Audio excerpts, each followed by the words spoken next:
ده مطعوم ما شاء الله، شايفين التفريعات، بس نصه من هنا، نص ده بلدي مش مطعوم، لان الطعم هنا فوق هنا على العالي، واضح معاكم الطعم هنا اهو. فاحنا علشان نفتح قلب الشجره ونخلي الشمس تضرب جوه الشجره ونوفر الغذاء للنموات المطعومه، هنعمل تعليمه تفتيح، نفتح قلب الشجره. تمام، نيجي من هنا من على الخشب، باين يا محمد؟ تعالى نخش لي، خش جوه، خش. تمام، هنخش جوه ونروح شايلين. تمام، الفرع ده البلدي ده، تمام، زي ما انتم شايفين ده كله بلدي. شايفين حجم الغذاء اللي واخده؟ طبعا ده اما نشيله هيضرب ويدي الغذاء بتاعته للنموات المطعومه. طب تعالى لي كده يا محمد، بص قلب الشجره اتفتح ازاي.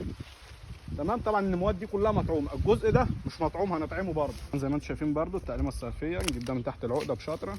تمام، وده هنا عشان لما تتجر هنلغيه خالص. تمام،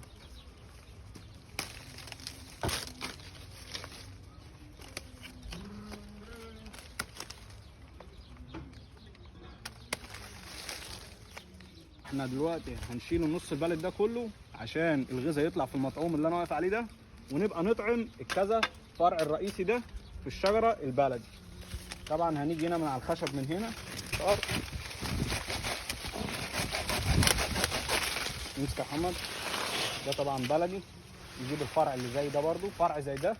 تمام، هنقص من هنا على العالي علشان ايه؟ نطعم فيه. تمام، ما ينفعش برضو ايه ننزل تحت هنا عشان حجر الشجره يبقى مرفوع شويه.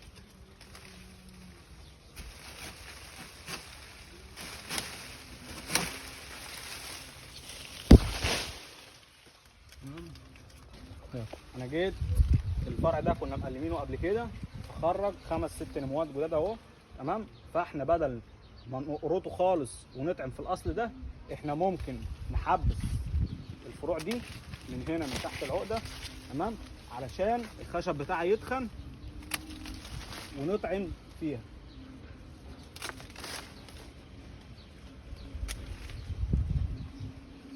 تمام، ده فرع زي ده مايل لتحت كده، لا ممكن احنا نجيب حبل ونشده كده. طبعا هنجيب الفرع اللي داخل على جوه ده مش عايزينه خالص، ممكن نشده بحبل ونربطه في الشجره هنا جوه ونطعم هنا في النموات اللي طالعه دي. نركب فيه كذا آلة، في فروع طالعه من هنا اهي من الاصل ده بلدي، كل ده بيتم التخلص منه اللي هي النموات دي عشان نفتح قلب الشجره.